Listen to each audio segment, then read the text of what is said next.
Ay, nagbe-video pa talaga. Apply kami, oh. I didn't give you permission to record me like this.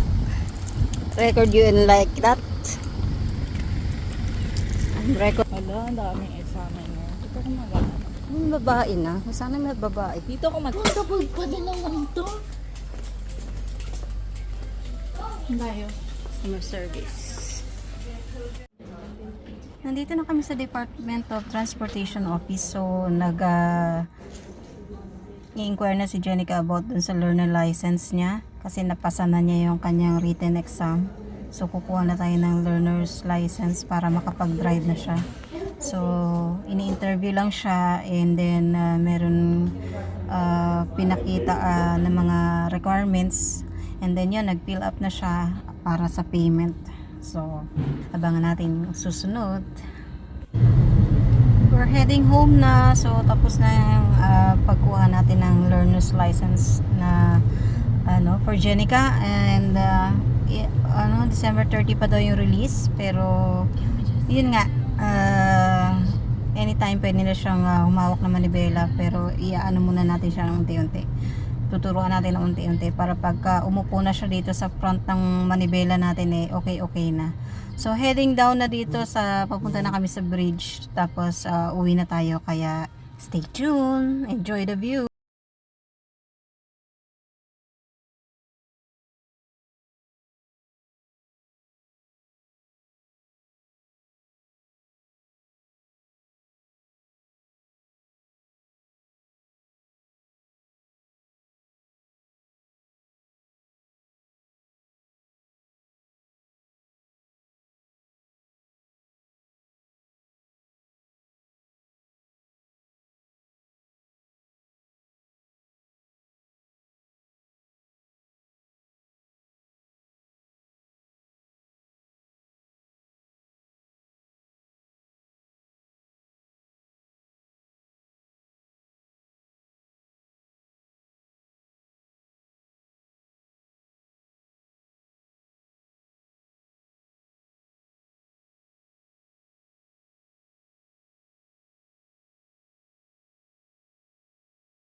Bahay na kami guys. Daming lamok doon sa kotse kaya inisprayan ko muna. Puro na kasi hindi na nababacuum. Tapos magdidilig ako ng halaman kasi hindi to nadiligan today. So, kunin natin yung hose. Ang nangyari kanina pala, paghatid ko kay Bunso, dito lang ako sa bahay nagpahinga. Sobrang init, grabe. Kaya yung mga aircon namin naka-on. Hindi namin siya pinapatay. And pag medyo malamig na doon, pinapatay na namin. And then pag alis ko kanina, nagdiretso na ako sa work ni Bunso kasi maaga siya nag-out. 3 o'clock, out na siya. Kaya nag-aya siya doon sa Department of Roadworks, Department of para makakuha siya ng learner's license kasi naipasa na niya yung written test niya. So yun, nagpunta kami doon. And it cost her 70 plus ata yung bayad niya doon. So kailangan niya makomplete yung 110 hours niya na drive sa gabi. So yun ang aming gagawin. Pero December 30 pa yung release ng kanyang license. So after nun, siguro mga after New Year, tsaka namin siya tuturuan. Tsaka ko siya tuturuan. Ayun. Nakita niyo ba yung pusa na yan? Ayan. Sarap ng higa niya dun, no? Ang sarap ng higa. Kunin ko lang yung hose and tubigan ko lang tong namin kasi nagtanim si Stewart dyan ng mga bagong halaman. Kailangan kong alagaan para tumubo. So magpalit lang ako ng sleeper. Ito yung money plant natin, yung paso na yan, bigay yan ni Gwen. Ang cute.